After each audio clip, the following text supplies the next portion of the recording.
aí você tem essa possibilidade das empresas de oferecerem tratamento, como esse exemplo muito bonito que a senhora passou. Essas pessoas têm, de fato, que se submeter ao tratamento. Uhum. Né?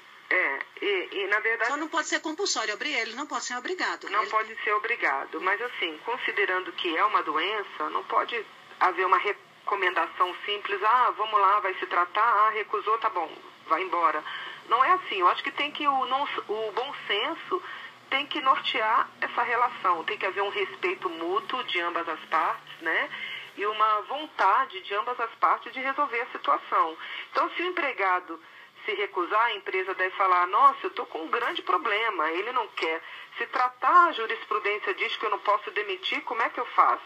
Bom, o empregador, ele também tem os meios dele para se resguardar, né, de eventual ação trabalhista. Ele tem que demonstrar que ele exauriu todos os meios possíveis e necessários ao encaminhamento desse funcionário a tratamento.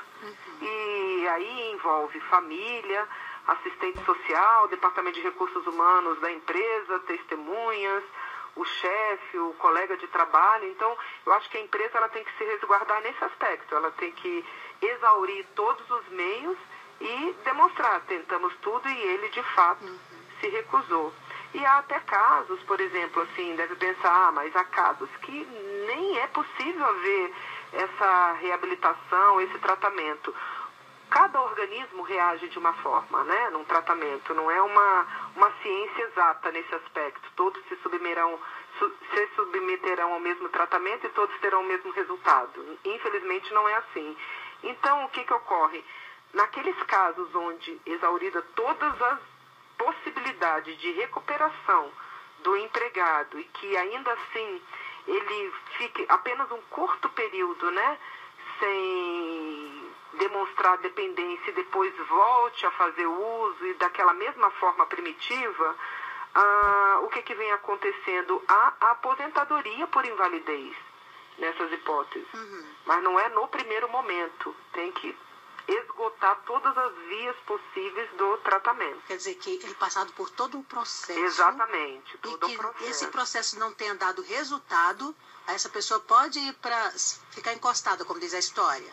Pode ir para o INSS. Pode ser aposentada por invalidez, depois de exauridas todas as possibilidades de tratamento. Mas isso é um processo bem aprofundado. Bem aprofundado, não depende dela. Eu quero aposentar, porque tem toda uma perícia técnica, né? INSS, tudo. É uma questão muito mais complexa. Então, não é muito simples. Porque é bom até a gente colocar isso, porque muitos ouvintes podem acreditar, que esteja nessa situação, que isso é fácil. Não é fácil de jeito nenhum. Isso é o último, assim, seria... a última das ações. Exatamente, seria a última. Seria mais ou menos o caso análogo do acidente, né, de trabalho. Tem aquele acidente que te incapacita para toda a vida, né? E tem aquele que te incapacita momentaneamente. Então, é o caso do álcool. Momentaneamente você está em tratamento. Se de fato for para toda a vida, não se conseguiu resolver, aí recomenda-se a aposentadoria. Certo. Doutora Rita, no projeto de lei trabalhista que está aí seguindo o trâmite dele lá no Senado Federal, que ele trata dessa situação, gostaria de saber se nesse projeto, se a senhora sabe me dizer, se ele também faz referência aos funcionários terceirizados, porque muitas empresas hoje, eu acho que é difícil hoje uma empresa que não tem funcionário terceirizado. Né? Como é que fica a situação desse? Na verdade, o terceirizado, ele é regido pela CLT. Então, como o projeto modifica o artigo 482 da CLT, não importa se ele é terceirizado ou concursado, porque aos concursados regidos também pela CLT e aos concursados regidos pela 8.112, que é a Lei do Funcionário Público. Então, na verdade, todos aqueles regidos pela CLT estarão abrangidos por esse projeto, sim, porque ele modifica a letra F do artigo 482 da CLT. Certo. Doutora Rita, tem um ouvinte aqui, a senhora está sendo ouvida muito longe, né? Nós estamos sendo ouvidos muito longe, estamos lá nos Estados Unidos, lá em Atlanta, né? O nosso ouvinte, Adoniran Ferreira, ele mora nos Estados Unidos, lá em Atlanta, e ele diz que o tema é excelente. Ele diz que aqui nos Estados Unidos, pessoas com problema de álcool têm muita dificuldade em conseguir trabalho. Ele manda um grande abraço e que está ouvindo o programa. Certo. Aí a questão é essa questão que nós estamos comentando, né? A questão cultural, a questão do preconceito. E, vou ser sincera, eu não sei como funciona nos Estados Unidos, mas, na verdade, a Organização Mundial de Saúde reconhece como doença.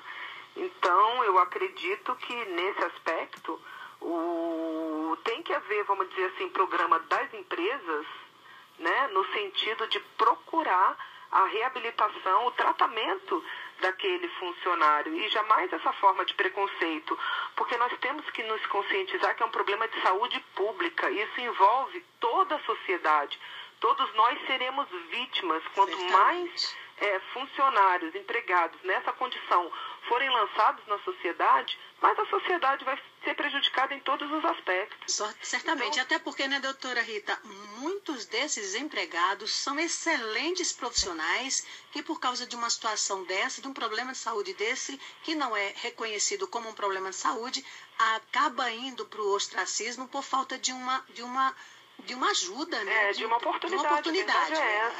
Exatamente. Então, na verdade, acima de tudo, eu acho, é a consciência, é o bom senso e retirar esse preconceito. Nós temos que nos despir desse preconceito.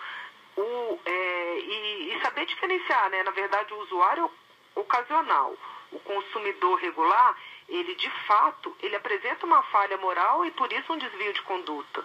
Totalmente contrário ao dependente alcoólico, né? Que é uma coisa muito inconsciente, compulsiva, incontrolável. Então, são coisas distintas. Então, uma coisa é você ter, entre aspas, um preconceito ao usuário ocasional, porque ele vai saber, ele tem consciência que ele está bebendo excessivamente, que ele não pode beber, ele não é compulsivo e ele pode controlar. Com esse, sim, eu acho que se deve ter até um pé atrás. Poxa, tem que haver respeito, responsabilidade no ambiente de trabalho. Mas, na verdade, com o dependente alcoólico, a questão transcende tudo isso. É problema de saúde pública. Exatamente. Eu não sou um bêbado, como chama, né? Sou uma pessoa que está precisando de ajuda. Exatamente. Né? Nós temos que ver, assim, na nossa legislação. A CLT, ela é de 1943.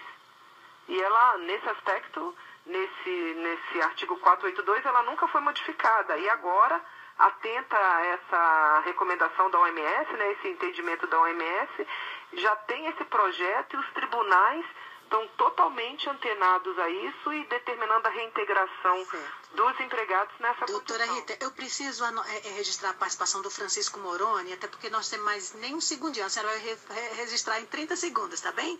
Ele diz o seguinte, olha, tomara que as empresas comecem a perceber que um empregado com problemas de alcoolismo é uma pessoa que necessita de ajuda e que as empresas que perceberem a necessidade de ter uma responsabilidade social são as que mais alcançam sucesso. Francisco Moroni.